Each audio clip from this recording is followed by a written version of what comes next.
नमस्कार विद्यार्थियों। तो स्वागत करते हैं हम आज के इस वीडियो में आप सभी लोगों का आपके अपने इस YouTube चैनल राजन क्लासेस पे। तो बहुत बहुत स्वागत है। अब हम शुरू करते हैं आज के इस बेहतरीन वीडियो को। तो आज के इस बेहतरीन वीडियो की खास बात क्या है, देखिए केमिस्ट्री में एक चैप्टर है सॉलिड स्टेट, पता ही नहीं, ठोस अवस्था। तो ठोस अवस्था से हम कुछ ऐसे क्वेश्चन सिलेक्टेड कह सकते हैं, 10 क्वेश्चन बताने वाले हैं। जो 10 क्वेश्चन तैयार कर लेगा उसको पहला चैप्टर पढ़ने की जरूरत नहीं है। ठीक है, सभी लोगों ने पढ़ा होगा लेकिन अभी तक उनके दिमाग में ये उलझन चल रहा होगा कि हम इसमें से यानी चैप्टर फर्स्ट में ऐसा क्या पढ़ ले जो हमें बोर्ड एग्जाम में मैच कर जाएगा। सवाल बनता है बिल्कुल। तो आज उसी सवाल को लेकर हम तोड़ने वाले हैं इस केमिस्ट्री की क्लास में। तो चलो बिना देर की हम शुरू करते हैं। यदि आप हमारे चैनल पे आ चुके हैं तो सभी लोग चैनल को सब्सक्राइब कर लीजिएगा और वीडियो को लाइक कर दीजिएगा, शेयर भी कर दीजिएगा। ठीक है, तो हम स्टार्ट करते हैं। तो ये रहा हमारा पहला क्वेश्चन। तो पहला क्वेश्चन क्या है, इसको नोट करिएगा। चलिए भाई, तो पहला क्वेश्चन ये रहा आपके स्क्रीन पे, आप ध्यान से देखिएगा और इसको पेन कॉपी से नोट भी कर लीजिएगा। ये बात हम पहले आपसे बोल देते हैं और इसका सॉल्यूशन आप खुद करिएगा। अगर नहीं आएगा तो एक छोटा सा और प्यारा से कमेंट करिएगा, हम इसका सॉल्यूशन भी आपको प्रोवाइड करा देंगे। ठीक है, तो सवाल ये रहा आपका पहला। इसमें बोला जा रहा है कि आयनिक ठोस गलित अवस्था में विद्युत चालक होते हैं परंतु ठोस अवस्था में नहीं, व्याख्या कीजिए। तो ये क्वेश्चन बोला जा रहा है कि आयनिक ठोस जो होता है वो गलित अवस्था में विद्युत का चालक होता है, यानी विद्युत का सुचालक होता है, लेकिन ठोस अवस्था में नहीं होता है। ऐसा क्यों होता है, व्याख्या करना। ये क्वेश्चन 3 नंबर का है। इसको यदि आप नहीं लिखते हैं पूरा अच्छे से, इसका आंसर लिखते हैं तो इसको आप में 3 नंबर दिया जाएगा। ठीक है, चलो भाई डिस्कस करते हैं हम क्वेश्चन नंबर 2। तो क्वेश्चन नंबर 2 को ध्यान दीजिएगा। क्वेश्चन नंबर 2 में बोला जा रहा है क्या, सहसंयोजक ठोस से क्या अभिप्राय है। सहसंयोजक ठोस होता क्या है, आप उसके बारे में क्या जानते हैं, उसी को लिखना है। ये 2 नंबर का क्वेश्चन है बाबू, कभी कभी भूले भटके ये 3 नंबर में भी दे देता है। ठीक है, तो इस चीज को ध्यान दीजिएगा। तो ये 2 क्वेश्चन आपका हुआ। अब चलते हैं तीसरे क्वेश्चन की तरफ। तो तीसरा क्वेश्चन क्या है, ध्यान समझिएगा। क्वेश्चन नंबर 3 में बोला जा रहा है कि संकुलन दक्षता को परिभाषित कीजिए। संकुलन दक्षता क्या होता है, इसको परिभाषित करना है आपको, और इसको परिभाषित करते हैं तो यहाँ पे आपको 3 से 4 नंबर में मिल सकता है। ठीक है, वैसे उम्मीद करेंगे 3 नंबर का क्वेश्चन है तो 3 नंबर आपको श्योर मिलना है। संकुलन दक्षता अगर निकालना पड़ जाता तो आपको 5 या 4 नंबर में दिया जाता। बस आपसे पूछ लिया है संकुलन दक्षता को परिभाषित करना है, परिभाषित करेंगे 2 से 3 नंबर आपको मिल जाएगा। और ये सब जो क्वेश्चन हम आपको बता रहे हैं ना, ये चैप्टर नंबर 1 का बादशाह क्वेश्चन है। ठीक है, इसी से क्वेश्चन ज्यादातर पूछे जाएंगे। आइए हम बात करते हैं नेक्स्ट क्वेश्चन के बारे में। तो क्वेश्चन नंबर 4 क्या है, आइए उसको समझ लेते हैं, उसको देखते हैं। ठीक, चलिए। तो क्वेश्चन नंबर 4 में बोला क्या जा रहा है, बोला जा रहा है कि रिक्तिका दोष को परिभाषित कीजिए। देखिए बहुत सारे दोष हमने पढ़ा होगा, फ्रैंकल दोष, साटकी दोष। ठीक है, उसमें एक होगा रिक्तिका दोष। रिक्तिका दोष होता क्या है, रिक्तिका दोष को समझने के लिए ये क्वेश्चन बहुत इंपॉर्टेंट है। रिक्तिका दोष बहुत सिंपल टॉपिक भी है और ये क्वेश्चन बहुत इंपॉर्टेंट भी है, इसको नोट कर लीजिएगा। अगर ये आप कर लेते हैं तो बहुत अच्छी बात है। अगर आप नहीं कर पाते हैं तो एकदम घबराइएगा मत, इसका सॉल्यूशन पूरा का पूरा हम आपको प्रोवाइड करा देंगे। ठीक है, आप हमें कमेंट करिएगा। इसमें से अगर आपको कोई सवाल मतलब कोई क्वेश्चन नहीं आएगा तो कमेंट करिएगा। वैसे ये प्रैक्टिस के लिए आप 10 क्वेश्चन तैयार करिएगा जरूर। तो चलिए इसी के साथ हम बढ़ते हैं क्वेश्चन नंबर 5 के तरफ। तो क्वेश्चन नंबर 5 में क्या बोला जा रहा है, ध्यान से देखिएगा और समझिएगा इसको। तो इसमें बोला जा रहा है क्या, इसमें बोला जा रहा है साधारण नमक शुद्ध सफेद के स्थान पर कभी कभी पीला दिखाई देता है, क्यों होता है।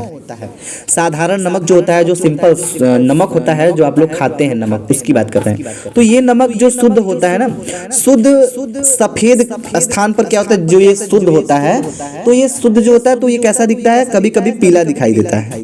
ठीक है, शुद्ध स्थान पर सब ये जो पीला दिखाई देता है, तो ऐसा क्यों होता है। अगर इसके बारे में कोई सवाल आपके दिमाग में बनता है तो उसको लिखिएगा। दिस इज कंडीशनल क्वेश्चन, ये कारण वाले क्वेश्चन है और इसी तरह के क्वेश्चन घुमा फिरा के थोड़ा पूछा जाता है बोर्ड एग्जाम में। ठीक है, तो इस क्वेश्चन को नोट कर लीजिए फटाफट। अब चलते हैं क्वेश्चन नंबर 6 की तरफ। तो क्वेश्चन नंबर 6 में क्या बोला जा रहा है? क्वेश्चन नंबर 6 में बोला जा रहा है क्या, फ्रैंकल दोष किसे कहते हैं? ठीक है, अब देखिए दोस्त में दोस्त, ये फ्रैंकल दोष सबसे सुपर हिट टॉपिक है। ठीक है, अब फ्रैंकल दोष से आपको ऑब्जेक्टिव क्वेश्चन भी दे सकता है और सब्जेक्टिव बोले तो 2 से 3 नंबर में भी दे सकता है और 1 नंबर विकल्पी में भी डाल सकता है। तो इससे एकदम परिचित रहिएगा, अच्छे से नोट करिए क्वेश्चन नंबर 6 को, फ्रैंकल दोष किसे कहते हैं। नोट हो गया? चलो भाई, अब हम बात करते हैं क्वेश्चन नंबर 7 के बारे में। तो आइए देखते हैं क्वेश्चन नंबर 7 में क्या बोला जा रहा है।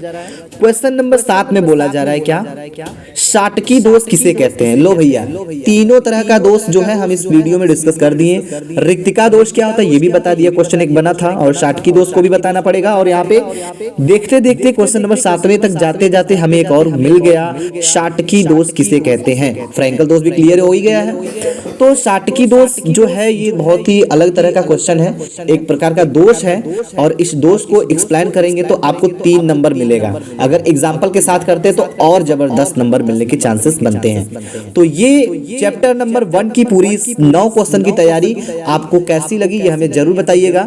आगे बढ़ते हैं नेक्स्ट क्वेश्चन के बारे में। तो क्वेश्चन नंबर 8वें को ध्यान दीजिए, इसमें बोला जा रहा है कांच को अतिशीतित द्रव क्यों माना जाता है। ये एनसीईआरटी का जोरदार क्वेश्चन है। ठीक है, ये बहुत लगातार कई वर्षों से आ रहा है। 2019 में आया था, 20 में आया था, 21 में कोरोना के साथ चला गया था और 22 में फिर से आएगा। ठीक है, तो इसको आप नोट कर लीजिए, यानी कि कांच को अतिशीतित द्रव क्यों माना जाता है। ये बहुत इंपॉर्टेंट क्वेश्चन है दोस्तों। ठीक, नोट कर लिए। आइए अब हम इसका जो क्वेश्चन है, इसके आगे का जो क्वेश्चन है यानी क्वेश्चन नंबर 9 की बात करते हैं। तो इसमें क्वेश्चन नंबर 9 जो है, आयनिक ठोस को परिभाषित कीजिए। अब आयनिक ठोस क्या होता है? This is very simple topic. ठीक है, ये बहुत ही सिंपल टॉपिक है। आयनिक ठोस किसे कहते हैं? लो भैया, अब आयनिक ठोस की बात हो गई तो आयन से जुड़ा होगा टॉपिक, हम इसको पढ़ाए हैं। अगर आपको नहीं आएगा तो हमें कमेंट करिएगा, हम इन सभी क्वेश्चन को फिर से हल करके आपको दिखा देंगे पूरा का पूरा। तो ये हमने आपको 9 क्वेश्चन बताया, चलिए 10वें क्वेश्चन के बारे में डिस्कस कर लेते हैं। तो 10वां जो क्वेश्चन बनता है, ठीक है, वो होता क्या है? वो 10वां क्वेश्चन जो होता है वो पूछता है कि एससीसी, बीसीसी, एफसीसी का संकुलन दक्षता ज्ञात करना। ये क्वेश्चन 5 से 8 नंबर, सबसे बड़े नंबर वाले क्वेश्चन में ये क्वेश्चन पूछा जाएगा। तो बड़े नंबर वालों में जैसे 4 से 5 नंबर का जो क्वेश्चन होगा तो उसमें फ्रैंकल दोष, अरे सॉरी क्या है भाई, संकुलन दक्षता ज्ञात करना होता है। वो संरचना आपकी बीसीसी हो सकती है, एफसीसी हो सकती है, एससीसी हो सकता है, कोई भी संरचना हो उसका यदि संकुलन दक्षता ज्ञात करेंगे तो ये आपको बहुत ही बड़ा क्वेश्चन है जो कि आपको पूरा नंबर देगा, और ये 5 नंबर का क्वेश्चन होता है। तो दोस्तों उम्मीद करेंगे कि आपको हमारे द्वारा ये बताए गए सारे के सारे 10 प्रश्न समझ में आ गया होगा।